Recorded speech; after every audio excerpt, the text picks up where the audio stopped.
오늘 우리가 본문의 말씀을 함께 읽었습니다.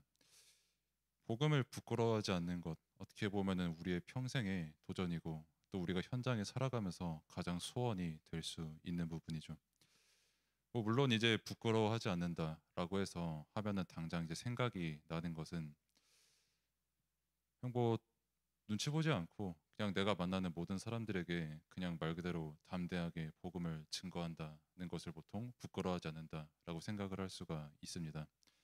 당연히 그게 은혜 가운데 잘 되시는 분들도 있고 저 같은 성격을 가지신 분들은 이제 굉장히 많은 그 머릿속에서 시뮬레이팅 수없이 많은 시행착오를 겪으면서 복음을 증거하는 분들도 계시겠죠. 근데 이 복음을 부끄러워하는 것은 말을 잘하고 못하는 거 그런 것도 있겠지만은 더 중요한 것은 복음보다 다른 것을 더 가치 있게 여기는 것이 복음을 부끄럽게 여기는 겁니다. 저를 예를 들면은 이따금씩 생각을 합니다. 만약에 내가 더 좋은 조건을 가지고 있었다면은 외적으로나 가지고 있는 것이나 지식적으로나 더 좋은 게 있었다면 이라고 상상을 할 수가 있는데 그것 자체가 사실 복음을 부끄러워하는 거죠. 왜냐하면 그 순간의 복음보다 다른 것을 더 가치 있게 여겼기 때문입니다. 그래서 진짜 복음을 부끄러워하지 않는 그 믿음이 뭐냐? 복음을 최고의 가치로 아는 것이 부끄러워하지 않는 것입니다. 그리고 이 사실을 내가 어떻게 누리냐? 믿음으로 누릴 수 있습니다. 하나님께서 우리에게 주신 은혜로 우리는 복음을 깨닫게 된 것이고 그 복음의 가치를 우리가 발견하게 되는 겁니다.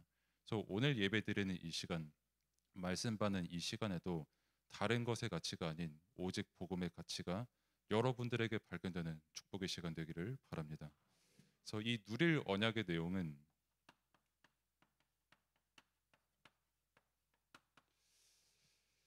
평생에 누릴 언약을 하나님께서 우리에게 주셨는데 사실 다른 게 없습니다. 우리는 오늘도 복음 누려야 되고 평생 복음 누려야 되고 항상 우리에게 필요한 것은 복음밖에 없습니다. 처음 인간은 하나님을 떠난 죄를 지었고 지금도 그 하나님을 떠난 상태가 모든 것의 문제의 근본입니다. 하나님 떠난 죄가 모든 문제의 시작입니다. 저 사람은 왜 저래? 나는 왜 이래? 저 상황은 왜 저런 상황일까? 그 모든 것의 근본이 여기에 다 있는 겁니다. 우리가 보는 문제는 저 사람 문제나 내 문제나 상황이나 전부 드러난 문제를 가지고 우리가 말 그대로 문제 삼는 것이고요. 드러날 수밖에 없는 그 문제의 시작이 어디서 됐는가라고 했을 때 하나님을 떠난 순간 인간은 불완전할 수밖에 없고 하나님을 떠난 순간 평생 죄 가운데 살 수밖에 없고 하나님을 떠난 순간 사탄의 권세 아래 살아갈 수밖에 없게 된 겁니다. 이런 인간의 절대 불가능의 상태를 알고 처음부터 하나님께서 약속하신 것이 예수 그리스도 복음입니다. 그래서 우리가 받은 저주, 우리가 받은 죄값, 우리가 만나는 많은 문제들 그거 상관없이 우리에게 최고의 은혜요, 응답이요, 힘과 생명이 되는 것이 바로 하나님께서 처음부터 약속하신 여자의 후손 예수 그리스도 복음이라는 말입니다. 복음은 부족하지 않습니다. 하나님께서 하나님 떠난 우리에게 그냥 적당히 믿으면 적당히 복받고 적당히 믿으면 적당히 잘 되고 적당한 복음을 주신 적이 없고요. 자기 아들을 내어줘서 십자가에 못 박게 하실 만큼 우리를 너무나도 사랑하시고 그렇기 때문에 가장 완벽한 답을 복음을 통해 주셨고 이 완벽한 답을 우리가 지금 믿음으로 누리고 있다는 말입니다. 그래서 지금 우리가 누릴 내용이 뭐냐? 복음밖에 없습니다. 복음이 모든 것입니다. 이 복음이 모든 것이라는 것을 우리에게 알려주는 게 성경 66권입니다. 성경은 다른 것 증거하지 않습니다. 하나님이 누구시냐? 인간은 누구냐? 왜 인간은 죄 가운데 살 수밖에 없냐? 그러면은 그 인간에게 구원이 뭐냐? 그러면 구원받은 그 인간에게 하나님께서 지금 어떻게 하시냐? 지금 세상은 어떤 세상이냐? 말세에는 어떤 일이 일어날 것이며 우리의 영원한 배경은 무엇이냐는 것을 증거하는 게 성경이거든요. 근데 그 모든 답이 복음 안에 있다라는 겁니다. 예수 그리스도께서 우리와 지금 분명히 함께 계시고 주인 되시기 때문에 우리는 하나님과 함께하는 응답을 누리게 됐고요. 절대 우리 스스로 하나님 앞에 의로울 수 없는데 의로워졌다 여김을 받게 됐고요. 더 이상 악령과 함께하는 게 아니라 성령과 지금 우리는 함께하고 있습니다. 영원토록 성삼위 하나님께서 우리와 함께하시는 응답을 누리게 됐단 말입니다. 이 복음이 모든 것입니다. 그래서 사실 오늘 이 메시지는 여기서 끝나는 겁니다. 원래 복음이 모든 것이거든요. 근데 이 복음의 응답이 어떻게 누려지는지를 우리가 또 말씀으로 함께 보겠습니다. 그러면은 이 복음을 언제 누려야 됩니까? 라고 했을 때 지금 누려야 됩니다. 뭐 복음은 뭐 지금은 별로 안 필요하고 뭐 언젠가는 필요하겠지 이게 아니라 고린도후서 6장 1절에서 2절 말씀처럼 지금이 구원받을 때이고요. 지금이 은혜 받을 때입니다. 우리는 단 한순간도 복음 없이는 온전할 수가 없는 사람이고요. 우리는 언제나 복음이 필요한 사람입니다. 복음이 없는 그 순간 반드시 다른 것이 내게 역사하게 되어 있고 내가 복음이 필요 없다고 생각하는 그 순간 내 생각과 내 방법을 의존하게 되거든요. 그럼 반드시 인본주의를 쓸 수밖에 없게 되고 성령의 인도가 아닌 다른 것의 인도를 받게 될 수밖에 없는 거죠. 그래서 지금 이 시간 우리가 복음이 필요한 겁니다. 내일도 복음 필요하고요. 항상 복음 필요하고 영원토록 우리에게 필요한 건 단 하나, 오직 복음입니다. 그래서 왜 우리가 지금 이 예배 자리에 있냐? 지금 우리에게 복음이 필요하기 때문에 이 복음 안에서 은혜를 받고 말씀 속에서 하나님께서 우리에게 알려주시는 그 복음을 확인하기 위해서 우리 이 자리에 모인 겁니다. 다른 것 깨닫기 위해서 모인 자리 아닙니다. 전도가 뭡니까? 내가 복음이 누려지고 이 복음이 증거되는 게 전도지 다른 게 전도가 아니거든요. 그럼 전도학교가 뭡니까? 내가 진짜 복음이 깨달아지고 누려지는 그 장소가 전도학교입니다. 그 누려지고 깨달아진 그 복음이 현장으로 퍼져 나가는 게 이제 전도 말 그대로 하나님께서 행하시는 전도인 거고요. 그럼 지금 이 언약을 누리고 복음을 누려야 되는데 언약은 그러면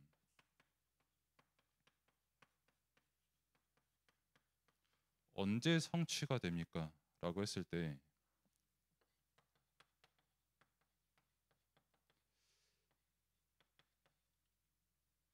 디모데후서 1장 9절에서 10절에서 우리에게 말씀을 하는 것처럼 처음부터 언약은 성취됐습니다. 그래서 바울이 디모데에게 말한 것처럼 처음부터 우리를 구원하시기로 작정하셨고요. 처음부터 우리를 소망을 가지시고 소명을 주시면서 우리를 부르셨거든요. 그러면은 이 언약은 처음부터 성취됐고 또 언제 성취되냐? 지금 이 시간에 성취가 되는 겁니다. 구주 예수 그리스도의 이름으로 말미암아서 지금 하나님의 일이 성취가 되고 그 일이 나타나는 거거든요.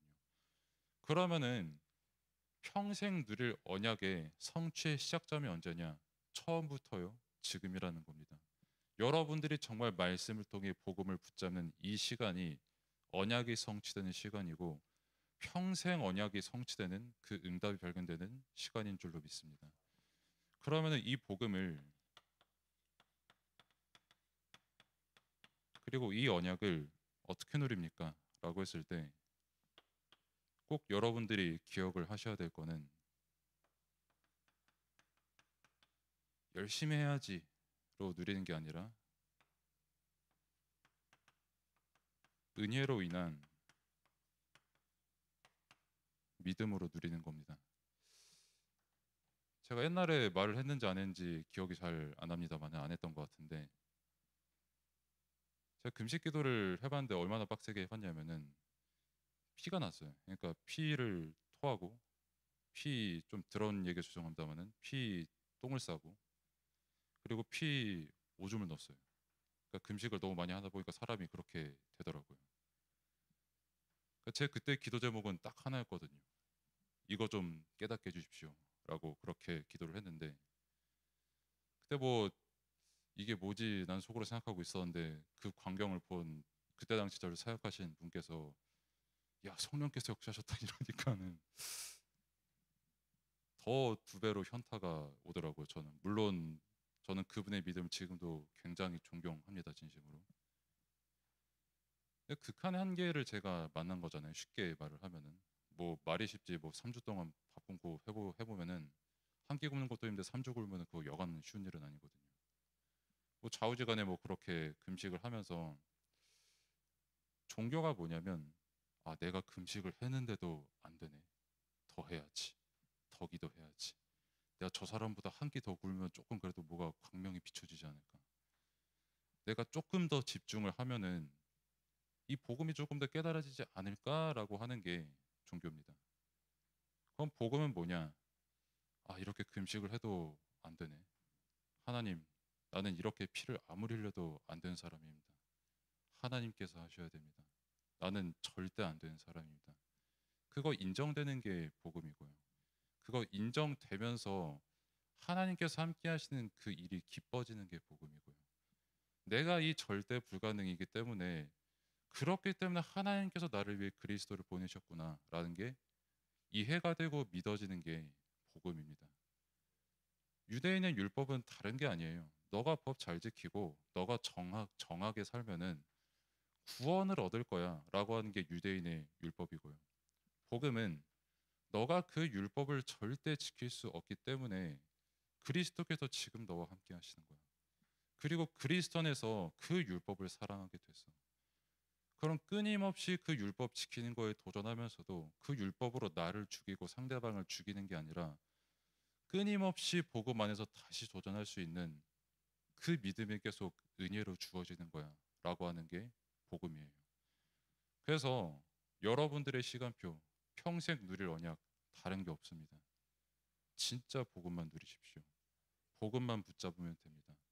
종교 생활로 붙잡는 복음, 열심으로 붙잡는 복음이 아니라 은혜로 붙잡힐 수 밖에 없는 그 복음이 여러분들의 복음 되기를 바랍니다. 그 믿음이 여러분들의 믿음 되기를 바랍니다. 사실 방법도 이게 다고 다른 방법이 없거든요. 이 은혜로 믿어지는 이 복음 가운데 서밋 타임을 집중을 하게 됩니다.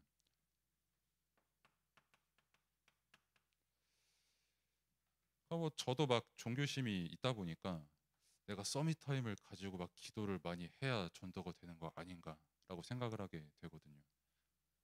그러니까 제가 매일 기도하고, 뭐 지나간 일이라 편하게 말씀드립니다만, 제가 매일 기도하고 제가 매주 차를 타고 1시간 거리를 갔던 그 다락방 현장이 있었거든요.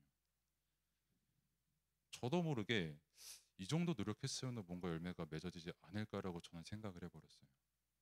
근데 딱 작년에 어떤 그런 일련의 일들로 인해서 가장 먼저 교회 흉을 보고 떠나가시더라고요. 물론 그분도 하나님 시간표가 있는 줄로 저는 믿습니다. 근데 제가 우리 교회에서 이제 딱 한 번 다락방에 있던 청년이 있었거든요. 또 어느 날 갑자기 자기 혼자 교회 내에서 이제 사업 아이템을 구상을 하고, 구상한 걸 가지고 교회 내에서 사업 팀을 만들고, 실제 아이템을 만들면서 이렇게 아이템들을 만들어내기 시작을 하더라고요. 이렇게 팀을 만든 상태에서 딱 저에게 와서 하는 말이, 목사님께서 우리 팀을 말씀으로 지도해 주십시오 이렇게 하더라고요. 그러니까 저는 그때 뭘 깨달았냐면은, 아 내가 뭐 서밋 타임을 하루에 뭐 100분을 가지고 뭐 1000분을 가지고 이게 기준이 아니라, 전도 그냥 하나님께서 하시는 거구나, 이거 진짜 누리고 있는 사람에게 하나님께서 부지시는구나. 아니 저는 솔직히 누구 앞에서 이거 자랑할 만큼 누리고 있지도 못하는데도 불구하고 그것조차도 하나님께서 모든 것을 이끄시는구나라고 발견이 되어지더라고요. 하나님의 은혜가 계속해서 발견되는 게 어느 순간 여러분들의 믿음이 됩니다. 그러면은 그 누구를 만나도 나는 서밋 타임을 얼마나 가졌어, 나는 얼마만큼 열심히 했어, 이걸 자랑하는 여러분들이 되는 게 아니라, 나는 진짜 하나님의 은혜를 이만큼 입은 사람이야를 자랑하게 됩니다. 이걸 증거하는 게 진짜 전도 제자입니다. 그렇기 때문에 여러분들은 평생 복음을 누릴 사명이 있는 거예요. 그럴 사명으로 하나님께서 여러분들을 부르셨고요. 아무튼 이 서밋 타임을 통해서 세 가지 집중을 해야 되는데, 제한된 집중. 뭐 제한된 것도 다른 것에 집중하는 게 아니라 내 영이 살아나는 집중을 하면은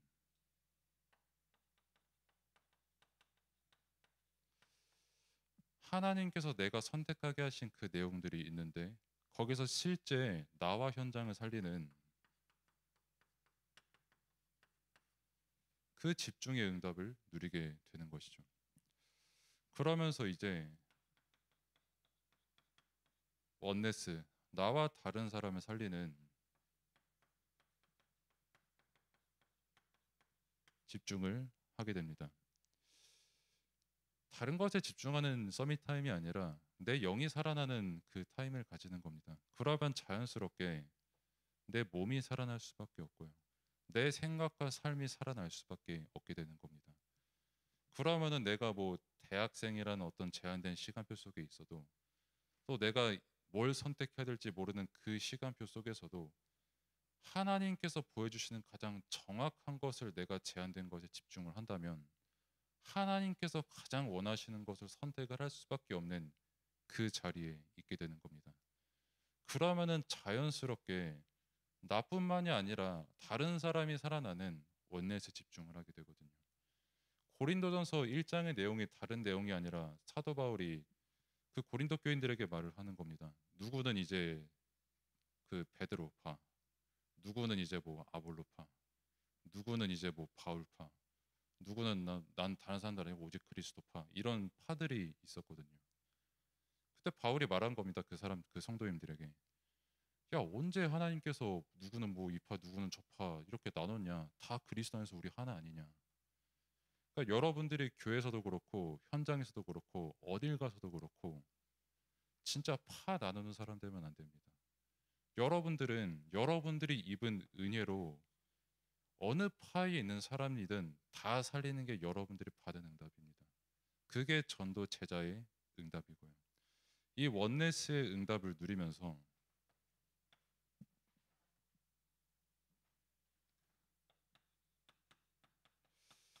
내가 어느 상태까지 이 응답을 누려야 되냐, 도전을 해야 되냐라고 했을 때, 그때 이제 여러분들이 받은 300%의 응답입니다. 300%는 한마디로 뭐 여러 가지가 있지만 진짜 딱 한마디로 말을 하면은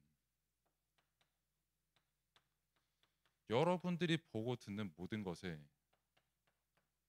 기도로 답을 얻는 겁니다. 여러분들이 만나는 사람들, 사건들, 뭐 현장들, 그 모든 것에 진짜 그리스도께서 나와 함께 하시는 그 복음에 충만하고 내 영이 살아나는 그 답을 가지고 모든 것에 답을 얻는 기도를 여러분들이 도전하는 겁니다. 서밋 타임, 다른 게 아니라 진짜 내가 집중할 것에 집중하고 내가 진짜 은혜 받은 게 무엇인지 확인되는 최고 힘 얻는 시간이거든요.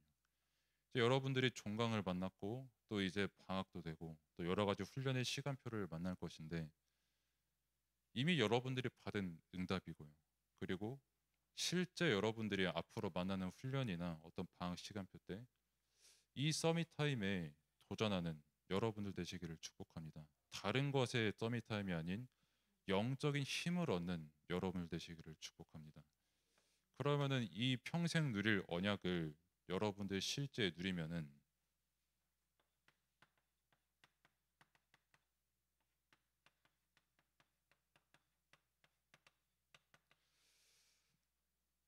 이제 비로소 이제 일곱 망대 여정 이정표가 이해되기 시작을 하죠.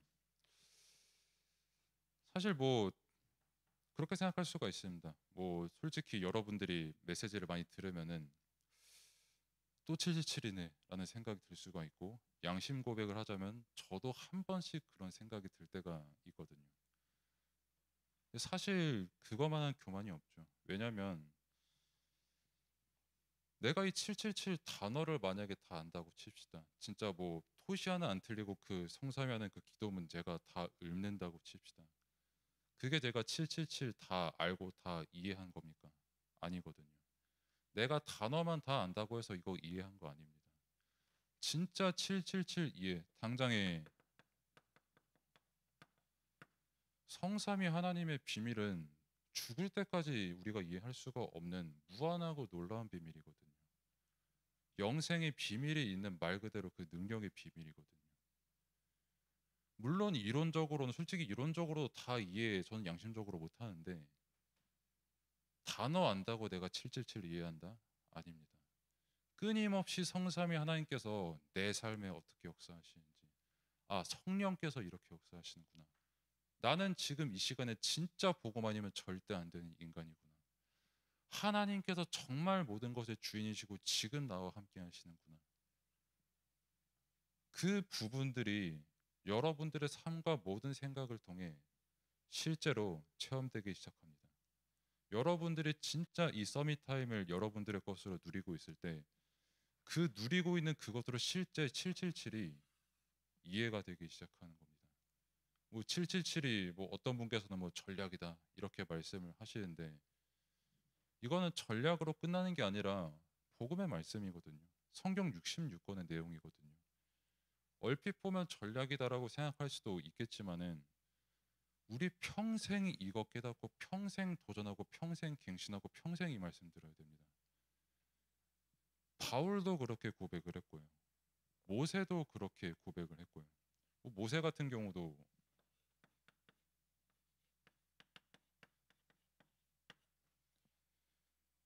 뭐 사람이 아무리 오래 살아도 80인데 뭐 시간은 너무나도 빨리 가고 사람이 80을 살면은 자랑할 거는 수고와 슬픔뿐이라고 모세가 말하지 않았습니까?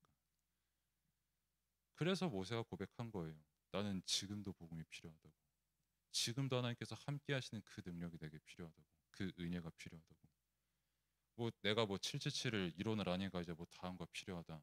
아니요. 우리는 평생 이거 누리고 살다 갈 사람입니다. 평생 이 여정 걷고 갈 사람들입니다. 평생 이 이정표 답을 붙잡고 다른 사람에게 이 이정표로 답을 똑같이 주는 그 삶을 살다 갈 사람입니다. 그냥 내가 단어 조금 안다고 다 이해한다. 아니요. 이거는 평생의 내 삶을 통해서 하나님께서 끝까지 이해시켜 주시는 거거든요. 그렇기 때문에 우리는 죽을 때까지 말씀 앞에서 겸손해야 됩니다. 뭐 나는 이거 아니까 뭐 이 예배는 참여 안 해도 되겠지. 뭐 나는 777 아니까 뭐 산업선교, 뭐 랩너트 전도학 뭐 이건 됐고 핵심만 찔끔 참여해야지. 이게 아니라 끊임없이 우리는 말씀 보고 끊임없이 말씀 앞에 하나님 앞에 회개하고 그렇기 때문에 끊임없이 그리스도 안에서 율법을 살아가면서 도전할 것 도전하고 끊임없이 말씀 앞에서 갱신되는 은혜 가운데 있고 내가 진짜 하나님 아니라 다른 것을 믿고 있는 게 있다면 그거 끊임없이 777로 내가 다시 각인뿔이 체질되어야 되는 겁니다. 그래서 당연히 저도 죽을 때까지 예배 자리에 있어야 되는 사람이고요. 당연히 저도 죽을 때까지 이 응답 누리고 가야 될 사람입니다. 안 그러면은 내가 지금 누려야 될 이 복음 누리지 않으면은 내 영적인 근본은 구원받은 사람 절대 변하지 않지만은 이 응답 다 가지고 다른 것을 의존할 수밖에 없게 되는 거거든요. 전도제자가 누릴 응답은 그런 게 아닙니다. 항상 하나님께서 함께 하시는 응답 누리면서 내가 만나는 모든 현장과 모든 만남 그리스도를 고백함으로 살리는 삶이 전도제자의 삶입니다. 그리고 이 응답 속에서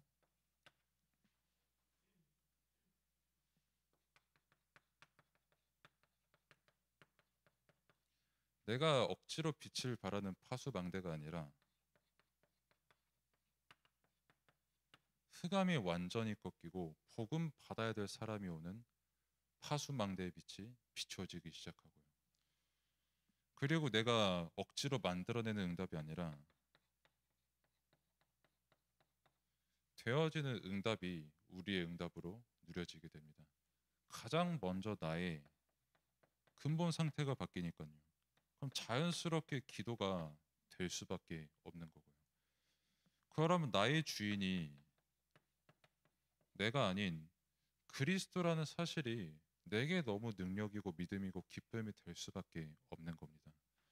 진짜 평생의 언약이 내게 누림이 된다면, 내게 믿음이 된다면 세상이 말하는 그 가치가 아니라 하나님께서 나와 함께 하시는 이 가치가 모든 것이구나라는 것을 깨닫게 됩니다. 그래서 대학 제자의 시간표에 특별히 하나님께서 허락하신 모든 시간표 속에서 참된 언약, 평생에 내가 무엇을 위해 살아야 될 사람인가 언약 속에서 발견되는 여러분들 시간 되시기를 축복합니다. 기도하겠습니다. 하나님 감사합니다. 지금 이 시간 우리와 함께 하시고 또 영원토록 함께 하신 성삼위 하나님의 은혜에 감사를 드립니다. 우리가 끝까지 다른 언약 붙잡는 것이 아니라 오늘도 내일도 그리고 항상 오직 예수 그리스도 복음만 우리의 언약을 우리의 믿음으로 고백하는 시간 될 수 있도록 하나님께서 역사하여 주옵소서. 좌우로 치우치지 않고 언제나 하나님 앞에서 우리가 망대를 세우며 또 여정과 이정표를 걸어가는 시간 될 수 있도록 하나님께서 인도하시고 역사하여 주옵소서. 예수 그리스도의 이름으로 기도드립니다. 아멘.